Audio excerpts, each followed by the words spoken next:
we are all arguing about the V and why we should get it, what's fact, what's fake.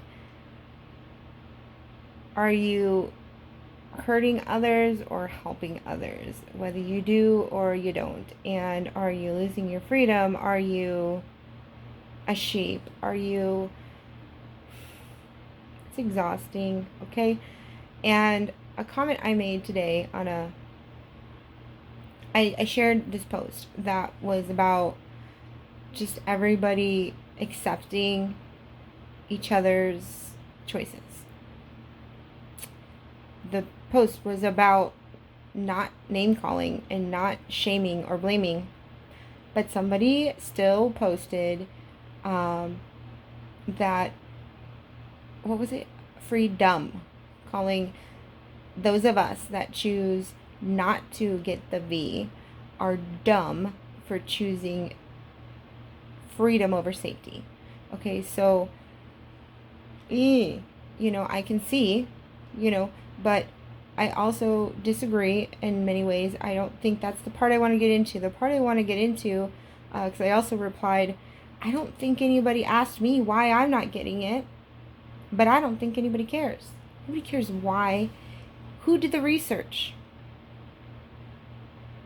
I guarantee that the people that are denying it did more research than the people that are taking it. But that's really still not the point. I do want to share why I'm not taking it. And it has nothing to do with anti-V. Okay, so an anti-V is different than a lot of people that are choosing not to take it right now. Anti-V they're typically people that don't want any V's. They don't want any chemicals in their body, and that's their prerogative. And you know what? I wish I could live that way. I can't live that way because I live in society where there are diseases and there are, things that we are susceptible to by being around animals and other humans and chemicals and, things like that. So I'm not anti-V. I'm just, well, one, it hasn't been around long enough. I understand they've probably been working on it for a while. But I did lose my father after he had the V. Now, they really can't prove that he passed from the V, but nothing worse can happen to a conspiracy realist than for them to lose somebody that they really love. And although I encouraged him to not take the flu V because we're both fairly healthy and I don't want our immune systems to become dependent on something, we never took the flu V. Neither of us ever really got sick, not even like a cold. So I was one of the first to be allowed to have it. And then they were so, adamant about us having it that they encouraged anyone in our household to get it and opened it to them as well. And I told him, I said, you know what? You know my beliefs. I mean, I don't really have any beliefs on that, but you know where I stand as far as getting it right now. But I know your friends are encouraging you. You've seen me diss on the news, but don't listen to me and don't listen to them. You have to do what's best for you. I still feel that way for everyone. Everyone's different. Everyone's body is different. It has nothing to do with what's even in there.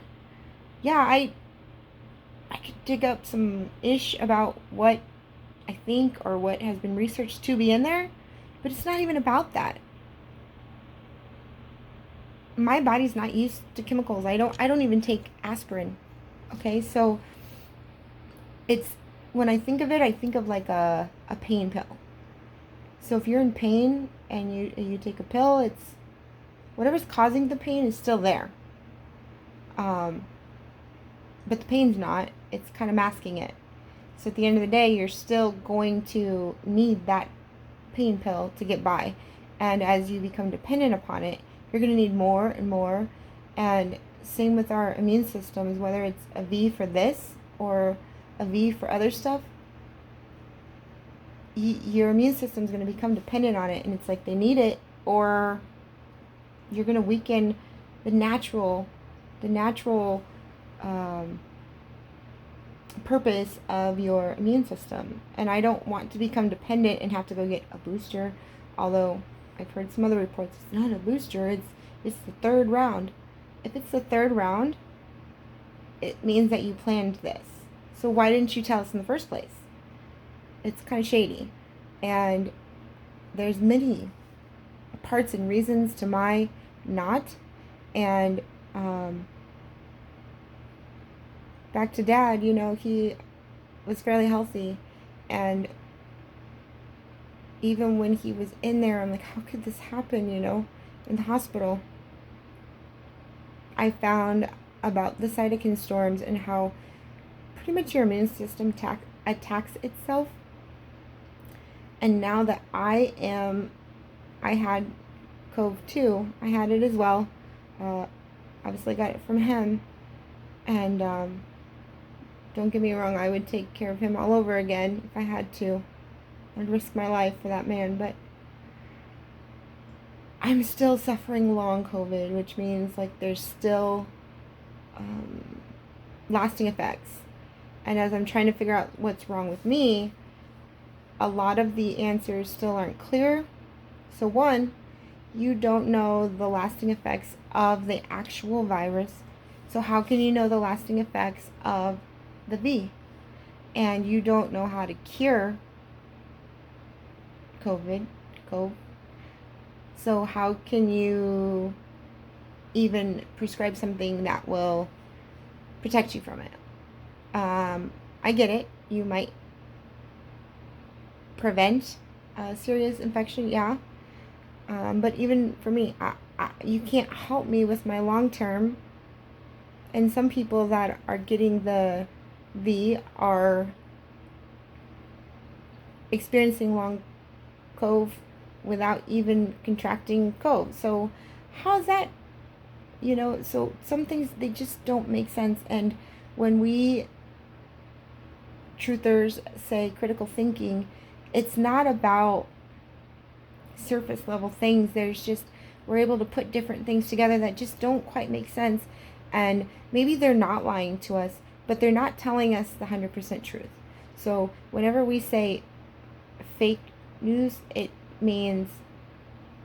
doesn't mean they're lying to us. It means there's more to the story, So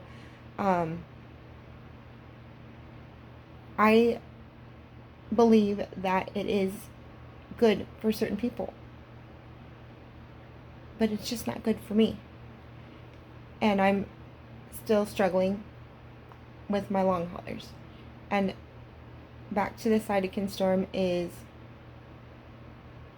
basically our cells are being damaged and not able to repair themselves, and our immune system's kind of like, what the WTF, right?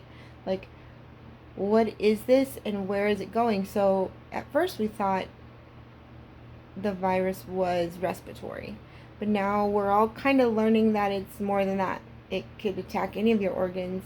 I didn't have any respiratory issues. Now my dad did. He had ARDS, pneumonia. Like, it really attacked his, and I hadn't, I got it from him. So you would think it'd be the same. I didn't. I still have nose, smell and taste issues. I have a lot of nerve issues. It's very painful. And when I dig into that, which I could share in another video, when I dig into that, it's more about cell and nerve damage. And well, the nerve damage comes from cell damage, and the cells not repairing themselves correctly. So, especially with the smell and taste, it relates back to your olfactory nerve, which controls a lot of your senses. And as they repair themselves, they're incorrectly repairing themselves. And so It's not that I don't have taste and smell anymore. It's I have dysfunctional taste and smell. Is that right? I also have brain fog. If you see me stopping to think, that's why. Um, but a lot of times I'll smell, it's mostly chemicals and like really bad, raunchy, nasty stuff.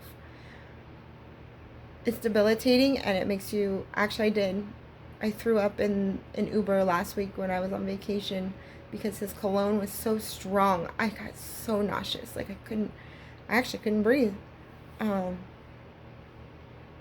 it was horrible, so, and trying to get help for these things is not easy. Um, because doctors still don't understand it, so they don't know how to help us.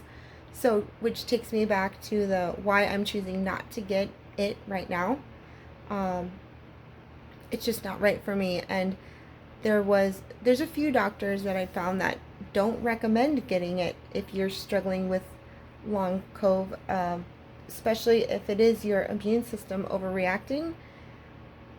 You don't want to put it into overdrive with even more, antibodies or reactive, what do they call them, receptors or T cells or whatever that stuff is. They don't want to overload your body on that because, like, my body's still trying to repair itself. Now there have been reports of people saying getting the V has helped with their long COVID symptoms, but now they are starting to come back and say, well, it's back. I've relapsed. It helped for a short time and I'm still feeling awful. So, and those are the things that a lot of us non-acceptors, so you can't reject something unless it's like mandated. So we're not necessarily rejecting, we're just choosing not to take it. Now eventually, yeah, they're probably going to mandate us, and then at that time it could, I would be rejecting. But I'm not trying to cause anybody pain. I'm not trying to spread anything. I barely leave my house. I still have antibodies. I was supposed to get retested last week, but that's another story because the doctors made me angry, so I didn't go. And honestly, I told my friend, I said, you know what, if I had a high level of antibody, actually, even if I didn't, the way that some of these people are dying is so, it's not right. And I know some of you are sitting over there being like, well, then maybe you should go get the V so that you can support people not dying that way. That's not the answer for me. But I would totally go in those rooms and make sure every family gets to say goodbye to their loved ones. Because it's horrible. So I don't even know what message I'm sending anymore, except for stop fighting about everything. We have to just love each other and accept whatever choices we're making. And as long as people aren't going out acting the damn fool and being careless, like, don't be careless because it's real. It's not fake. Now, as far as where it came from or the purpose of it, or I don't know. And those are things that are considered conspiracy to me, where they came from and all of that. But as far as it being real, that was never a question for me.